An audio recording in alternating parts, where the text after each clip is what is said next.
Hello hello అమ్మా నమస్తే. అన్న నమస్తే. మాది గూడూరు.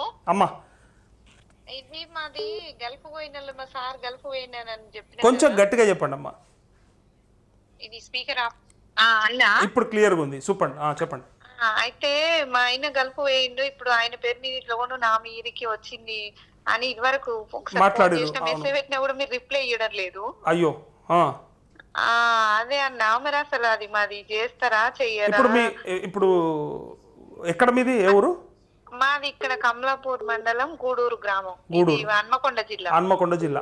అయితే సేమ్ ఇదే ప్రాబ్లం జగిత్యాలలో కూడా ఉంది, ఇదే ప్రాబ్లం నాగర్ కర్నూలులో కూడా ఉంది. నాతో రోజు మాట్లాడుతుర్రు ఒకళ్ళిద్దరు, గుర్తుందా? చూసిర్రు ఎప్పుడన్నా? మీ లైవ్ రోజు అదే చూస్తాను. అదే, అందులో గల్ఫ్ పోతే వాళ్ళ భార్యల పేరు మీదకి ట్రాన్స్ఫర్ అయిన లోన్లు, అంటే రెన్యువల్కి వాళ్ళు రాలేరు కాబట్టి వీళ్ళ పేరు మీద చేపించిర్రు అని చెప్పి అన్నారు కదా. ఎస్, దీంట్లో ఒకళ్ళకి అయిందమ్మా, ఒక్కళ్ళకి అయింది. నాకు ఇలా మెసేజ్ వచ్చింది, అన్న థ్యాంక్స్ అన్న, మాకు మాఫీ అన్న. అమ్మా మరి మాదెందుకు చేస్తలేరన్నా? మేమేం పాపం చేసినాం అసలు? అయ్యో అట్లా ఏముండదు, ఇంకా మీకు కూడా ఉన్నది, 45,000 ఉన్నది. మీకు కూడా ఉంటుంది, మీకు కూడా అవుతుంది ఖచ్చితంగా. అది ఎట్లా తెలుసుకోవాలన్నా మరి అసలు మాకు ఇంకా ఉంది, ఇంకో విడత ఉన్నది. ఇప్పుడు 5వ విడత ఉన్నది ఫైనల్గా, 2 లక్షల కంటే పైన ఉన్న వాళ్ళకి. దాంట్లో మీకు వస్తుంది.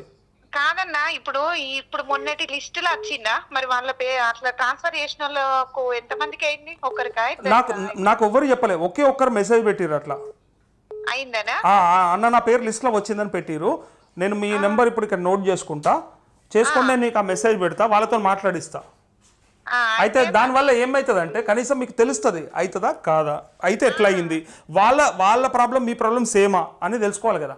అయితే మేము కూడా మళ్ళీ అట్లా ఒక డౌట్, కటాఫ్ డేట్ లోపలనే తీసుకున్నాం. వాళ్ళు ఇప్పుడు కటాఫ్ డేటు నిన్న ఆయన రేవంత్ రెడ్డి ఏమన్నారంటే మేము పాస్బుక్ ఉండాలి, కటాఫ్ డేట్ లోపలనే తీసుకోవాలి అని మీటింగ్ పెట్టి చెప్తాడు కదా.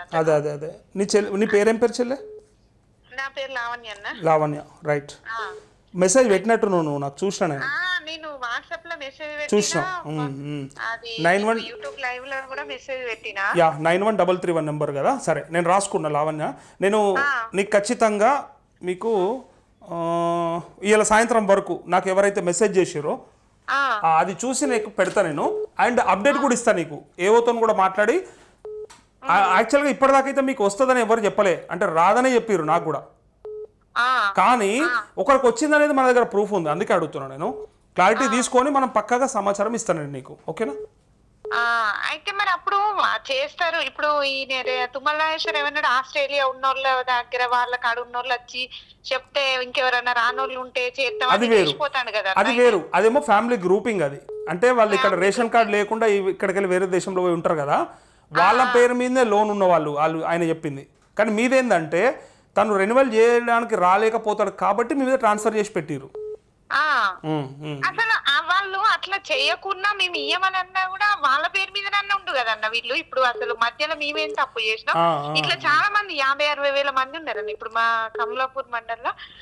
ఆయన ఏమని అడిగితే 150 మంది 160 మంది. నాకు ముగ్గురు మన లైవ్ లకి కాల్ చేసిన వాళ్ళు ఒక 3-4 ఉన్నారు. మీరు, లావణ్య, మీరు, ఇంకొకతను జగిత్యాల నుంచి చేస్తుంటాడు. ఆ పాప ఆయన అయితే రోజు ట్రై చేస్తూ ఉంటాడు. ఆయన ఎవరెవరికంటే ప్రిన్సిపల్ సెక్రటరీలకు, చీఫ్ మినిస్టర్ సెక్రటరీలకు వాళ్ళకు కూడా మెయిల్స్ పెట్టి పట్టుకుంటా ఉన్నాడు సమాచారము. బట్ ఆయన కూడా ట్రై చేస్తూ ఉంటాడు, డిఏలతో ఎమ్మెల్యేతో మాట్లాడుతూ ఉన్నాడు. కాదన్నా, వీళ్ళు జాబర్స్ కు ఇక్కడ ఉన్నోళ్ళకు, జాబులు ఉన్నోళ్ళకు వాళ్ళకు వీళ్ళు చేసిండ్రు. మరి వీళ్ళు ఏం పాపం చేసిందని వీళ్ళు బతకలేకనే కదా పోయింది. వీళ్ళు అసలు చేయవలసిందే వీళ్ళకు. వీళ్ళకు చేస్తేనే కదా వాళ్ళకు ఇప్పుడు బతకడానికే కదా పోయింది. పెద్ద పెద్ద జాబ్లు గవర్నమెంట్, ఇప్పుడు మా ఊళ్ళో టీచర్ జాబ్లు ఉన్న వాళ్ళకి కూడా అయింది రుణమాఫీ. ఇప్పుడు ఇందాక ఒక కానిస్టేబుల్ భార్య ఫోన్ చేసింది, చూసిరు కదా, విన్నారా? విన్నా. పాపం ఆమె మా హస్బెండ్ కు ఉంది యాక్చువల్ గా. ఇంకా తనదన్న ఒక రకమైన ప్రాబ్లము, ఇంకొకళ్ళకైతే తల్లిదండ్రులు ఆమె పెద్దావిడ, వాళ్ళ కొడుకుకి జాబ్ ఉన్నది, బట్ ఆ కొడుకు వేరే దగ్గర చేస్తాడు. అది 40,000-50,000 సరే జీతం. ఆమె ఊర్లో ఉంటుంది, వ్యవసాయం చేస్తుంది. అంటే ఆమెకు వాళ్ళ కొడుక్కి కూడా పెద్దగా సత్సంబంధాలు లేనట్టున్నాయి. నాతో మాట్లాడినప్పుడు చెప్పింది అవ్వ, ఆమెకు కూడా మాఫీ జరగలేదు. అంటే మరి అన్న మా ఊర్లో ఇప్పుడు ఒక ఆమె వాళ్ళ భర్త గవర్నమెంట్ టీచరు.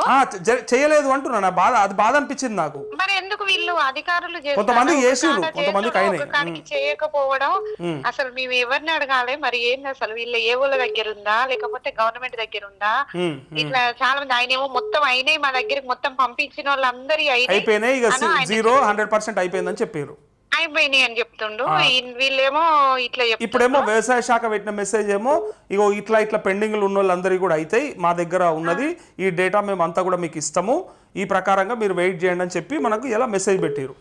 నిన్న విలేకరుల మీటింగ్ కూడా విన్నాను నేను. వాళ్ళు రేవంత్ రెడ్డి మాట్లాడినప్పుడు ఒక విషయం వీళ్ళు అసలు మీ విలేకరులు అయినా అడగాలి కదా కరెక్ట్ అడిగితే బాగుంటుండే, 4 కారణాలు కరెక్ట్ అడిగితే బాగుంటుండే. అదే 36 కారణాలు చెప్పిండ్రు. 36 కారణాలకు వీళ్ళు 3 కారణాలే చేసిండ్రు. ఒకటి అది రేషన్ కార్డులే ఆధార్ పేర్లు ఉన్నలే, అలా 36 కారణాలు వాళ్ళందరిగా వాళ్ళు రైతులు కాదు, వాళ్ళది కాదు, వాళ్ళది సమస్య కాదా అన్న. అసలు లాస్ట్ ఇంకో మాట అన్నాడు, మా దగ్గరికి ఇంకా ఎవరన్నా వస్తే మానవ తప్పిదాల వల్ల హ్యూమన్ ఎర్రర్స్ ఉంటాయి కదా అని ఏదో చెప్పబోయిండు.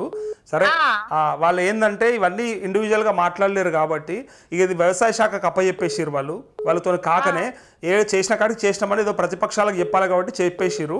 అయితే ఇప్పుడు వ్యవసాయ శాఖకు అప్పచెప్తే వీళ్ళు ఏం చేస్తారంటే ఇక మెసేజ్లు పెట్టి ఏవోల ద్వారా ఇక మీరు చూసుకోండి, ఇప్పుడు 2 లక్షల కంటే పైన వాళ్ళకి గైడ్ లైన్స్ ఇస్తాము అండ్ ఎప్పుడు కట్టాలో చెప్తామని చెప్తూ ఇలా మెసేజ్లు పెట్టిరు. ఇప్పుడే ఇప్పుడు 1,25,000 మందిని ఎగ్గొట్టిరు వాళ్ళు. నిన్న 3,25,000 కాలేదు అని చెప్పడానికి కారణం చెప్పారు. ఇప్పుడు అదే వాళ్ళు ఏం చెప్పారు, 2 లక్షల కంటే ఎక్కువ ఉండొచ్చు, ఆ కుటుంబంలో 3 కలిసి ఉండొచ్చు, ఒకే కుటుంబం అయి ఉండొచ్చు, అందుకే జరగలేదు. కొంతమంది నిర్ధారణ కూడా జరగలేదట, వేరే వేరే దేశాలలో, వేరే రాష్ట్రాలలో, వేరే ఊర్లో ఉన్న వాళ్ళు రాలేరు కొంతమంది అని చెప్తుండు మంత్రి. ఇప్పుడు చెప్పిన విషయం అది. సో అవన్నీ కూడా ఉన్నాయి కాబట్టి అవన్నీ చేస్తారు 5వ విడతలు అనేది మనకు సమాచారం పక్కా. అసలు వీళ్ళు అసలు బ్యాంక్ వాళ్ళు ఇవ్వకుండా అయిపో కదన్నా. మేమైతే మస్తు అదైతాను. అసలు వాళ్ళు బ్యాంక్ వాళ్ళు కూడా మీ పేరు మీద మీరు తీసుకోకుండా వాళ్ళ పేరు మీద తీసుకుంటే అయిపోవని వాళ్ళు అట్లా ట్రాన్స్ఫర్ చేయకుండా చెప్తారా? మనకు మనకొచ్చేది ఎవడని చెప్తారా? మమ్మల్ని నాశనం పట్టేది చెప్తారు కానీ మనం ఖరాబ్ అయ్యేది చెప్తారు. మమ్మల్ని ఎటు కాకుండా చేసిండు కదన్నా. మా ఇంటి పక్కలకు వచ్చి మా ఇంటి ముందరికి వచ్చి మేమేం పాపం చేసినాం అసలు? మనల్ని ఖరాబ్ చేసేటివే చెప్తారమ్మా. ఎవడైనా మనకు మంచి జరిగేది ఉంటే చెప్పాలంటే వాడు దేవుడై ఉండాలి. అరే అట్లా కాదమ్మా గిట్లా చేసుకోరంటే వాడు మంచి మనసున్నోడై ఉండాలి. మనకి ఏంటంటే ఏమున్నది మీరు వాళ్ళ దృష్టికి తీసుకుపోవాలన్న. ఇంకా ఉన్నారు ఇట్లాంటి వాళ్ళు. ఇప్పుడు నేనంటే రోజు ఇంటికాడ ఉండి లైవ్ చూసి చెప్తాను. కొద్ది తెలియని వాళ్ళు కూడా ఉన్నారు. వాళ్ళు ఇప్పుడు నువ్వు చెప్తున్న మాట ఏదైతే ఉందో ఈ లైవ్ తీసుకోవడానికి కారణం ఇదే. నేను సపరేట్ గా ఎంత వరినా వినబడకపోతే నీలాంటి వాళ్ళ వాయిస్ వినిపిస్తే ఇది నేను కనుక ఎవరికైనా ట్యాగ్ చేస్తే మినిస్టర్ దాకా పోతుంది. ఇది అదే ఇప్పుడు రోజు చూస్తా నేనైతే లైవ్ రోజు. ఇది స్పెషల్ గా నేను దీనిపైన ఫోకస్ ఉంది. ఎందుకంటే నాకు ఎవరు ఎక్కువ ఉంటే వాళ్ళ గురించి ఎక్కువ మాట్లాడాల్సి వస్తుంది. నా ప్రాబ్లం అది. ఇప్పుడు చూడు, మొన్నటిదాకానేమో ఈ ఫ్యామిలీ గ్రూపింగ్ అయిన వాళ్ళు, టెక్నికల్ ఇష్యూస్ ఉన్న వాళ్ళని అనుకున్నాం. ఇప్పుడు అది ఒక సగం అయిపోయింది.